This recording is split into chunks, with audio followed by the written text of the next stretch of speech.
Selamat pagi, Ibu dosen yang terhormat serta teman-teman sekalian. Pertama-tama marilah kita panjatkan puji dan syukur kehadiran Allah Subhanahu wa Ta'ala karena telah melimpahkan rahmat serta karunia-Nya sehingga kita bisa melangsungkan diskusi kali ini. Saya Nira Jarpia selaku moderator akan memimpin diskusi ini sampai sesi berakhir. Hari ini kami dari kelompok 5 akan mereview materi terkait tentang komunikasi interpersonal. Untuk mempersingkat waktu, marilah kita buka diskusi ini dengan mengucapkan Bismillahirrahmanirrahim. Baiklah, saya selaku pemateri pertama akan menyampaikan sedikit tentang komunikasi interpersonal. Komunikasi dalam Kamus Besar Bahasa Indonesia, komunikasi adalah pengiriman dan penerimaan pesan atau berita antara dua orang atau lebih sehingga pesan yang dimaksud dapat disampaikan. Sesungguhnya, setiap kegiatan kita sehari-hari kita selalu berkomunikasi. Contoh secara umum, saat kita akan pergi sekolah, kita bertanya kepada ibu, di mana letak sepatu, kaos kaki. Nah, itu termasuk dalam komunikasi.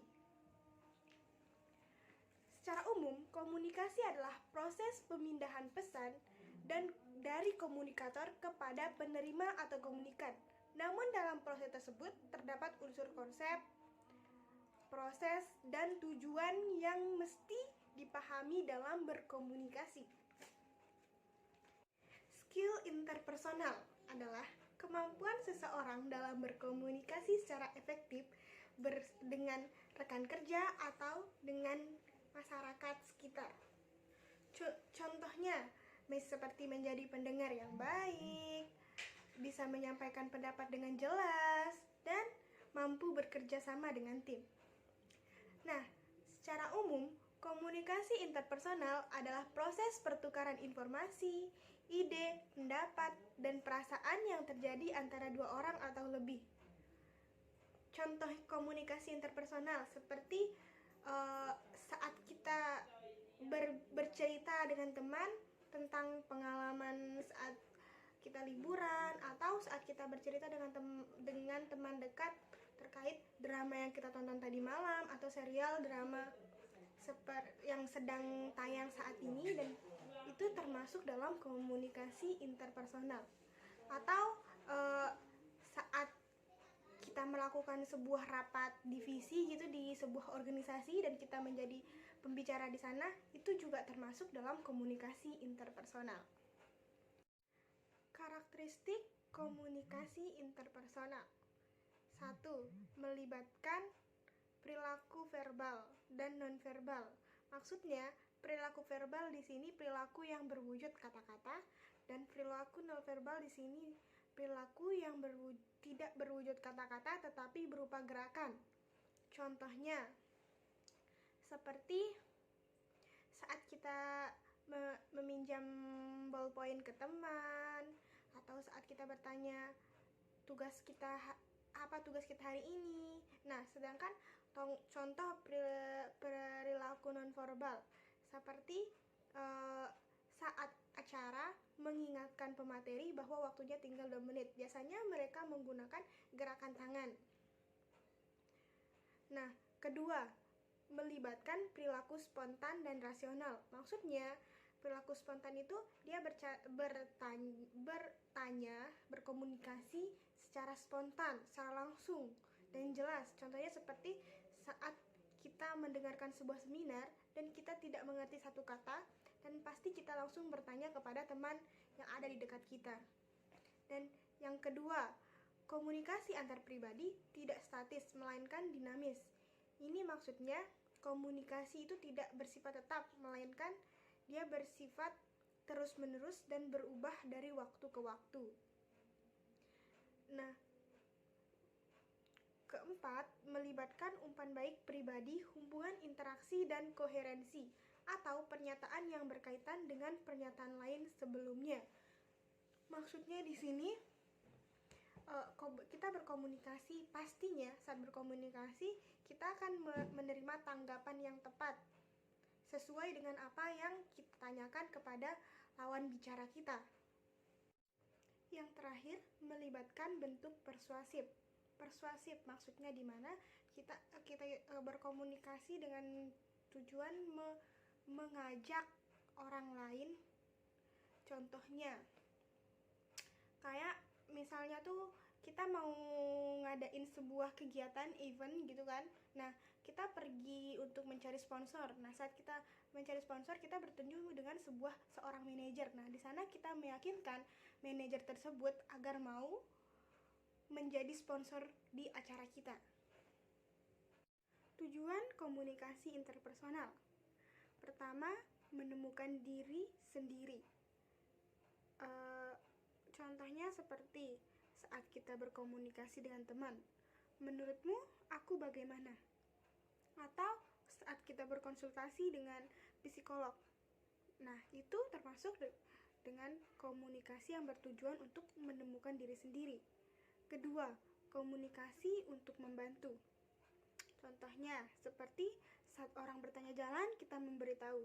Itu termasuk dengan komunikasi untuk membantu. Yang kedua, untuk membentuk dan menjaga hubungan yang penuh arti. Contohnya, saat kita berkomunikasi dengan teman, sahabat, keluarga, dan sanak saudara. Itu untuk menjaga silaturahmi, termasuk dengan menjaga sebuah hubungan yang termasuk membentuk. Contohnya nih, kita dari sebuah UKM. Nanti kita berkunjung ke UKM dari universitas lain. Nah, itu termasuk dengan membentuk sebuah hubungan. Yang keempat, untuk bermain dan kesenangan. Contohnya, seperti saat kita berkomunikasi dengan teman, kita membahas tentang bagaimana liburan kemarin, bagaimana idola kita, atau bagaimana film yang kita tonton tadi malam. Itu termasuk untuk sebuah hiburan dan kesenangan. Nah, yang keenam, untuk menemukan dunia luar. Maksudnya di sini melalui komunikasi kita bisa tahu apa yang sedang tren saat ini, tentang informasi dunia luar. Kita bisa tahu melalui komunikasi dengan teman dan masyarakat sekitar. Nah, yang terakhir, mengubah sikap dan tingkah laku. Contohnya nih, kita sedang mendengarkan sebuah ceramah di masjid atau di suatu tempat. Nah, di ceramah itu mereka sedang seorang penceramah membahas tentang bagaimana kita berpenampilan atau nah, pasti setelah dari sana kita ada rasa kok saya begini, harusnya begini, dan besoknya kita bisa menata diri lebih baik lagi. Nah, di sana itu termasuk komunikasi untuk mengubah diri dan tingkah laku. Sekarang kita akan membahas terkait faktor yang mempengaruhi komunikasi interpersonal. Faktor ini ada 4, dan terkait faktor ini akan langsung dijelaskan oleh Saudari Nia Maulida. Untuk Saudari Nia Maulida, dipersilahkan. Baik, materi selanjutnya kita akan membahas tentang faktor yang mempengaruhi komunikasi interpersonal, yaitu konsep diri yang berkaitan dengan persepsi interpersonal serta hubungan interpersonal yang berkaitan dengan atraksi interpersonal. Persepsi internasional yaitu pengaruh kebutuhan, kesiapan mental, suasana emosional, serta latar belakang budaya yang menentukan interpretasi kita pada sensasi. Setiap orang bertingkah laku sedapat mungkin sesuai dengan konsep dirinya untuk membuka diri, percaya kepada diri sendiri, serta selektivitas. Faktor situasi pada persepsi interpersonal meliputi deskripsi verbal, petunjuk proksemik, petunjuk kinesik, petunjuk wajah, petunjuk paralinguistik, serta petunjuk artifaktual. Konsep diri ini adalah pandangan dan perasaan kita tentang diri kita sendiri yang bersifat psikologis, sosial, dan fisik, meliputi apa yang kita pikirkan dan apa yang kita rasakan tentang diri kita. Terima kasih kami ucapkan untuk Saudari Nia Maulida, dan materi selanjutnya akan disampaikan oleh Saudari Nia Sopiana. Kepada Saudari Nia Sopiana, waktu dan tempat kami persilahkan. Baik, kemudian untuk materi selanjutnya yaitu mengenai orang-orang yang memiliki konsep diri positif. Hal ini bisa kita lihat dari orang-orang yang atau sebuah penerima informasi yang ketika mendapatkan informasi atau pengalaman kemudian diimplementasikan atau diinterpretasikan oleh orang tersebut dalam rangka untuk memahami lingkungan serta untuk menafsirkan informasi yang didapat. Kemudian ada proses pembentukan persepsi. Nah, untuk proses pembentukan persepsi ini terdiri dari 4. Yang pertama, exposure yang artinya paparan. Yang kedua, attention yang artinya perhatian. Yang ketiga, comprehension yang artinya pemahaman. And the last one yaitu retention yang artinya retensi. Nah, untuk selanjutnya yaitu ada faktor yang mempengaruhi persepsi. Itu terdiri dari 2, yaitu faktor internal dan faktor eksternal. Nah, untuk faktor internal ini bisa kita lihat dari faktor personal yang mempengaruhi atraksi interpersonal kita. Itu terdiri dari 4. Yang pertama, tekanan emosional atau stres. Yang kedua, itu kesamaan karakteristik personal. Dan yang ketiga, itu harga diri rendah. Dan yang terakhir yaitu isolasi sosial. Nah, kemudian untuk faktor eksternalnya itu bisa kita lihat dari atraksi interpersonalnya. Dengan kita mengetahui siapa yang tertarik kepada siapa, siapa yang menghindari siapa, sehingga kita bisa meramalkan arus komunikasi yang terjadi ke depannya. Terima kasih kami ucapkan kepada Nia Sopiana. Sekarang saya akan melanjutkan materi terkait faktor-faktor situasional yang mempengaruhi atraksi interpersonal. Faktor-faktor situasional yang mempengaruhi atraksi interpersonal. Yang pertama, daya tarik fisik. Orang cenderung lebih suka berinteraksi dengan orang yang memiliki daya tarik fisik yang menarik. Namun, kita garis bawahi, kata menarik di sini bukan berarti dia harus cantik sesuai dengan standar kecantikan tertentu. Maksudnya di sini menarik saat kita berbicara dia nyambung gitu loh, terus dengan penampilan yang rapi gitu. Nah, terus yang kedua tuh ada ganjaran atau hadiah. Kita akan menyenangi orang yang memberikan kita ganjaran atau hadiah kepada kita. Seperti teori pertukaran sosial. Interaksi sosial seperti transaksi dagang. Kita akan lebih melanjutkan interaksi bila laba lebih banyak dari biaya. Maksudnya, jika informasi yang kita dapatkan lebih banyak dari yang kita berikan. Nah, yang ketiga, keakraban. Jika kita sering bertemu dengan seorang yang memiliki kesamaan dengan kita, otomatis kita akan menyukainya. Seperti kata pepatah, tak kenal maka tak sayang. Jika kita sering bertemu, contohnya nih kayak teman sekelas, pas awal-awal bertemu tuh kayak nggak canggung gitu, tapi lama-lama setelah ada tugas kelompok, ada tugas ini, kita akan cenderung merasa akrab dan akan senang gitu berbicara dengan dia. Nah, yang ketiga, yang keempat, kedekatan. Orang cenderung menyenangi mereka yang tempat tinggalnya berdekatan. Kenapa?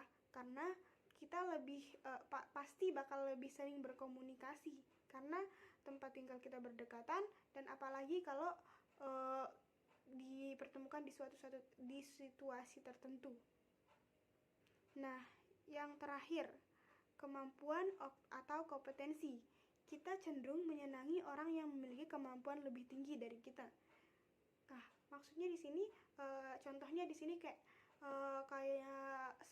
seorang profesor. Kayak kita nih pasti lebih seneng kan kalau berbicara dengan profesor karena untuk menambah ilmu atau wawasan. Selanjutnya, komunikasi interpersonal yang efektif. Menurut Suranto 2011, komunikasi interpersonal dianggap efektif jika komunikan atau penerima pesan memahami pesan komunikator atau pengirim dengan benar dan memberikan respon sesuai dengan yang komunikator inginkan. Komunikasi interpersonal yang efektif berfungsi untuk membentuk dan menjaga hubungan baik antara individu. Dalam komunikasi interpersonal yang efektif membutuhkan pendekatan humanistik model dan pragmatik model. Nah, sekarang kita akan membahas pendekatan humanistik model. Pendekatan humanistik model berfokus pada pengalaman dan tingkah laku manusia. Pendekatan ini berfokus pada keunikan yang ada pada setiap manusia. Nah, ada 5 faktor humanistik model. Yang pertama, openness, membuka diri dengan lawan bicara. Yang ketiga, empati, ikut merasakan apa yang orang lain rasakan tanpa kehilangan jati diri. Maksudnya di sini, kita sebagai pendengar harus tetap menjadi pendengar tanpa mencela pembicara. Kan terkadang tuh kita sering hilap kayak saat kita mendengarkan teman kita bercerita, kayak saya juga merasakan seperti saya juga begini. Padahal berkata seperti itu belum tentu membantu teman kita yang sedang bercerita. Yang ketiga, sportiveness atau mendukung. Nah, mendukung di sini kita memberikan semangat, kita memberikan semangat, memberikan dukungan terhadap, misal dia sedang bercerita tentang dia sedang melakukan ujian ini, kamu semangat, harus begini. Tapi bukan berarti mendukung ini harus mendikte ya teman-teman, karena sering banget kalau ada yang bercerita kayak kamu tentang, misal nih bercerita tentang pacarnya, kamu harus putus, kamu harus gini. Bukan begitu. Sportif di sini adalah mendukung segala keputusan yang baik untuk teman kita yang bercerita. Nah, yang keempat, positiveness. Positiveness adalah menghargai keberadaan orang lain. Saat kita berbicara atau menjadi pendengar, kita harus tetap menghargai orang lain. Misal nih, teman kita berbicara, ada jangan sampai kita juga ikut berbicara, karena dengan begitu kita tidak menghargai. Atau saat teman kita berbicara, kita bermain handphone. Yang terakhir, equality atau penerimaan terhadap lawan bicara. Sekarang terkait dengan pendekatan pragmatik model. Pendekatan ini berfokus tentang studi makna, ungkapan linguistik dalam konteks yang mempunyai kaitan yang sangat erat dengan penggunaan bahasa secara fungsional, seperti yang dikatakan oleh Yule. Beliau menyebutkan 4 definisi pragmatik. Pertama, bidang yang mengkaji makna pembicara. 2, bidang yang mengkaji makna menurut konteksnya. Ketiga, bidang yang melebihi kajian tentang makna yang diujarkan, mengkaji makna yang dikomunikasikan atau terkomunikasikan oleh pembicara. Dan terakhir, bidang yang mengkaji bentuk ekspresi menurut jarak sosial yang membatasi. Nah, ada 5 kemampuan pendekatan pragmatik. Yang pertama, konfidensi, memiliki rasa percaya diri sosial sehingga berkomunikasi dengan rileks. Imediasi, perasaan kebersamaan antara pembicara dan pendengar. Yang ketiga, interaction management, dapat mengontrol interaksi. Maksudnya itu tidak berinteraksi dengan berlebih-lebihan. Yang keempat, expressiveness. Kita harus secara sungguh-sungguh terlibat dalam sebuah komunikasi. Jangan setengah-setengah ya teman-teman. Yang terakhir, order orientation, beradaptasi dengan orang lain selama proses interpersonal berlangsung. Nah, maksud kita itu harus bisa beradaptasi dengan setiap lawan bicara.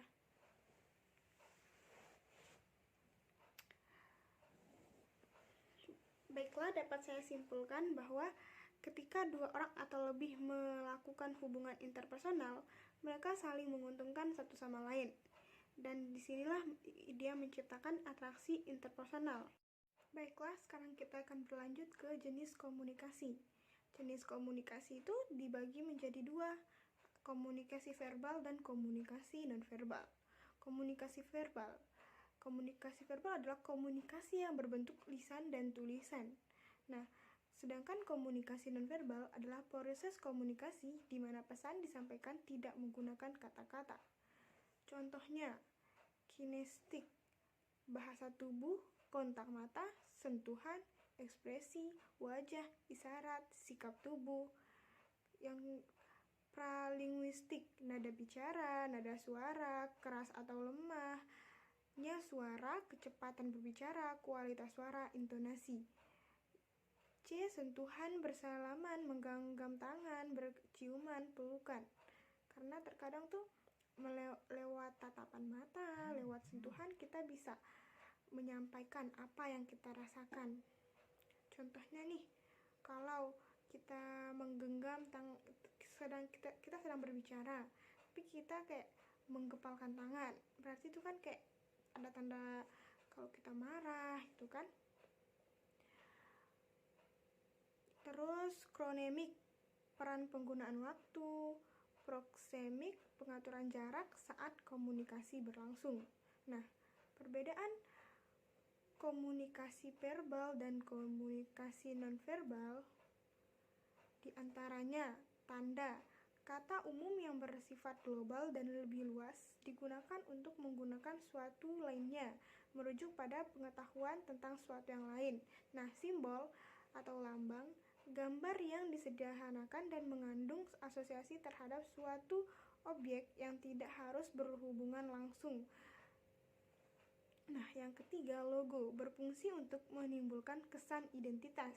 Yang keempat, ikon atau bentuk paling sederhana karena hanya pola yang menampilkan objek yang ditandainya sebagai bentuk fisik objek tersebut.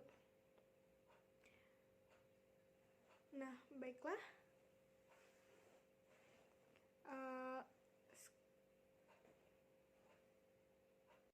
Baiklah, itu sedikit pemaparan saya terkait materi jenis komunikasi. Nah, materi selanjutnya akan disampaikan oleh Saudari Niswati. Untuk Saudari Niswati, waktu dan tempat kami persilahkan. Nah, dalam kehidupan sehari-hari terdapat dua komunikasi. Yang pertama adalah komunikasi verbal dan komunikasi nonverbal. Komunikasi verbal merupakan komunikasi yang digunakan dengan bahasa atau ucapan-ucapan. Dan selanjutnya komunikasi nonverbal merupakan komunikasi yang digunakan dengan gestur tubuh atau bisa disebut bahasa isyarat. Berikut ini sifat-sifat komunikasi verbal. Yang pertama, asentuasi, menegaskan apa yang diucapkan, dan yang kedua, universal, bisa diterima oleh seluruh umat manusia dan biasa digunakan dengan alat yang vital dan bisa dikomunikasikan antara sesama. Terikat budaya, dia seiring berjalannya waktu akan terpengaruh oleh massa. Terus yang ketiga, spontan, dalam mengucapkan sesuatu atau berbicara pasti kita akan tidak akan berpikir ulang atau langsung mengucapkannya. Bersifat ambigu. Yang terakhir berlangsung cepat. Dan untuk mengetahui fungsi komunikasi verbal, yang pertama, repetisi. Repetisi ini mengulang gagasan yang disampaikan. Ketika seseorang kesulitan dalam menggunakan komunikasi verbal, pasti akan dilengkapi oleh komunikasi nonverbal. Yang kedua, subtisi, menegaskan lambang-lambang verbal. Ketika seseorang kesulitan menjelaskan sesuatu, contohnya ketika kita menjelaskan materi di depan kelas, pasti kita menggunakan tangan untuk mempertegaskan apa yang ingin kita sampaikan. Kontradiksi, menonjolkan dan menolak komunikasi verbal, dan dia akan memiliki arti lain. Yang keempat, komplimen, melengkapi dari komunikasi verbal. Dia melengkapi ketika seseorang kesulitan untuk berkomunikasi verbal, pasti akan diwakili oleh komunikasi nonverbal. Terdapat 10.000 bahasa yang digunakan oleh umat manusia di muka bumi. Terus yang terakhir, unsur-unsur penting dalam komunikasi verbal yang pertama adalah bahasa adalah sistem lakukan oleh umat manusia di muka bumi. Terus yang terakhir, unsur-unsur penting dalam komunikasi verbal yang pertama adalah bahasa adalah sistem lambang yang digunakan oleh umat manusia untuk saling mengerti antara sesama. Terus yang kedua, fungsi kata atau bahasa digunakan oleh manusia untuk mengetahui dunia-dunia luar dan sekitar. Yang terakhir, untuk fungsi yang terakhir ini untuk menjalin hubungan yang erat antara manusia. Terima kasih kami ucapkan kepada Saudari Niswati. Materi selanjutnya akan disampaikan oleh Saudari Nia Juniarti. Untuk Saudari Nia Juniarti, waktu dan tempat dipersilahkan. Baik, materi selanjutnya yaitu listening. Listening dalam bahasa Indonesia yang berarti mendengarkan merupakan suatu kemampuan di mana kita memahami apa yang disampaikan oleh orang lain dengan sangat baik. Dalam bahasa Inggris kita mengetahui bahwa mendengarkan bisa berarti listening, bisa juga berarti hearing. Akan tetapi dua istilah ini merupakan dua istilah yang memiliki makna yang berbeda. Perbedaan antara listening dengan hearing yaitu hearing adalah suatu proses di mana kita menerima suara secara sengaja ataupun secara tidak sengaja dari lingkungan sekitar kita. Sedangkan listening yaitu proses di mana kita bukan hanya sekedar mendengarkan saja, akan tapi kita memahami apa yang kita dengarkan. Kita memahami apa yang disampaikan oleh pembicara yang kita dengarkan gitu. Adapun tujuan dari listening yaitu yang pertama listening for enjoyment. Listening for enjoyment yang berarti kita mendengarkan untuk mendapatkan suatu kenikmatan. Kita mendengarkan untuk menikmati apa yang kita dengarkan gitu. Contohnya kita mendengarkan musik populer, kemudian kita mendengarkan siaran radio. Kemudian yang kedua yaitu listening for information. Listening for information berarti kita mendengarkan untuk mendapatkan informasi-informasi terbaru. Kita mendengarkan untuk menambah wawasan kita, kita mendengarkan untuk menambah pengetahuan kita. Contohnya dalam kegiatan seminar.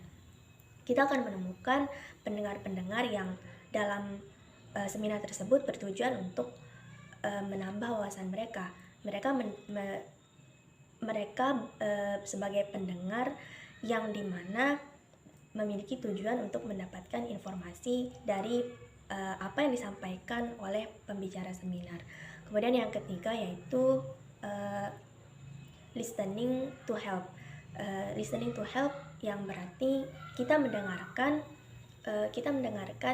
untuk membantu. Contohnya ketika ada seorang teman kita misalkan bercerita tentang permasalahan hidupnya, kemudian berkeluh kesah kepada kita. Di sana kita sebagai pendengar yang kemudian memberikan bantuan kepada teman kita, baik itu memberikan saran ataupun membantu teman kita dalam menyelesaikan permasalahannya. Ada beberapa hambatan dalam proses listening. Yang pertama yaitu kita sebagai pendengar terlalu terburu-buru menyelesaikan sebelum pembicara selesai berbicara. Kemudian yang kedua yaitu self-consciousness, yang dimana kita sebagai pendengar terlalu terkesan dengan penampilan pembicara, kita terlalu terkesan dengan cara berbicara pembicara, sehingga kita tidak fokus mendengarkan apa yang disampaikan oleh pembicara. Kemudian yang ketiga yaitu selective listening, yang berarti sebagai pendengar kita terlalu selektif atau kita terlalu memilih isi pembicaraan yang akan kita dengarkan. Kemudian yang keempat yaitu message predisposition, yaitu pendengar terlalu berprasangka terhadap lawan bicaranya, sehingga ketika mereka berbicara kita cenderung tidak mendengarkan apa yang disampaikan oleh orang yang berbicara. Terima kasih kami ucapkan kepada Saudari Nia Juniarti. Untuk materi yang terakhir akan disampaikan oleh Saudari Nanang Selvianti Putri. Untuk Nanang Selvianti Putri, waktu dan tempat dipersilahkan. Baik, bismillahirrahmanirrahim. Assalamualaikum warahmatullahi wabarakatuh. Saya akan melanjutkan materi yaitu tentang speaking. Speaking di sini merupakan proses komunikasi secara lisan melalui ucapan dan kata-kata atau kalimat yang terangkai melalui jalinan intonasi yang variatif. Berbicara adalah suatu usaha untuk mengungkapkan suatu perasaan, gagasan, ide dengan ucapan kata-kata atau kalimat. Ada beberapa hal penting yang ada dalam speaking. Yang pertama, egoisentris, yaitu memonopoli pembicaraan dengan membanggakan diri sendiri atau memborong waktu untuk diri sendiri. Kemudian yang kedua yaitu aprehensif, yaitu sikap gelisah, malu yang disebabkan tidak memiliki kompetensi untuk berbicara. Kemudian yang ketiga yaitu non-committal, di mana terlalu menjaga sikap dan image sehingga suasana menjadi kaku dan dingin. Kemudian yang keempat yaitu other directive, yaitu memfokuskan pembicaraan kepada teman bicara dengan selalu mengajukan pendapat serta dan sikap serta pengalaman teman. Kemudian yang terakhir yaitu dominating, yaitu memotong pembicaraan orang lain dengan mengalihkan kepada diri kita sendiri melalui berbagai cara. Kemudian ada beberapa faktor yang mempengaruhi speaking. Di antaranya yang pertama yaitu faktor pengetahuan, di mana semakin luas pengetahuan seseorang, maka akan semakin banyak pembendaharaan kata yang dapat memberikan dorongan bagi yang bersangkutan untuk berbicara lebih lancar. Kemudian yaitu faktor pengalaman, di mana semakin banyak pengalaman yang dimiliki oleh seseorang, maka akan memperlancar seseorang untuk berbicara dalam keadaan apapun dan bagaimanapun dan dengan siapapun. Kemudian yang ketiga adalah faktor intelijen. Kemudian yang kelima yaitu faktor biologis, di mana kelumpuhan organ berbicara dapat menimbulkan kelainan-kelainan seperti lip sync, yaitu sukar mengucapkan karena kelainan pada rahang, gigi, dan bibir. Kemudian yang kedua yaitu slurring, yaitu berbicara tidak aktif karena bibir, rahang, dan lidahnya tidak aktif. Kemudian yang terakhir yaitu gagap, yaitu seseorang yang memiliki kelainan berbicara dengan ragu-ragu. Kemudian dalam speaking kita harus melakukan beberapa persiapan. Di antaranya yaitu persiapan-persiapan dalam speaking. Yang pertama, temukan tujuan dari komunikasi yang akan kita lakukan. Kemudian two-way conversation, yaitu siapkan pembukaan yang memancing tanggapan dua arah. Kemudian yang tiga, assertiveness, yaitu menyiapkan pertanyaan-pertanyaan yang berhubungan dengan kebutuhan Anda. Kemudian bersikap terbuka dalam memulai maupun saat terlibat dalam pembicaraan. Kemudian yang terakhir yaitu conversational ASIC, yaitu memiliki kemampuan mendeteksi dan mengamati masalah yang timbul dalam pembicaraan. Mungkin itu saja yang dapat saya sampaikan. Lebih dan kurangnya saya mohon maaf. Wassalamualaikum warahmatullahi wabarakatuh. Terima kasih kami sampaikan kepada Saudari Nanang Selvianti Putri. Dengan berakhirnya penyampaian materi dari Saudari Nanang Selvianti Putri, maka berakhir pula lah penyampaian hasil diskusi kami terkait review materi komunikasi interpersonal. Kesimpulannya, menurut Edwin Emery, komunikasi adalah seni menyampaikan informasi, ide, dan sikap seseorang kepada orang lain.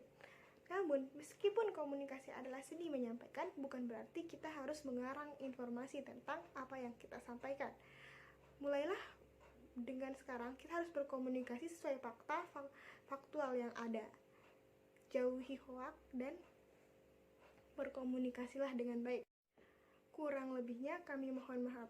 Terima kasih, sekian dari kami. Wassalamualaikum warahmatullahi wabarakatuh.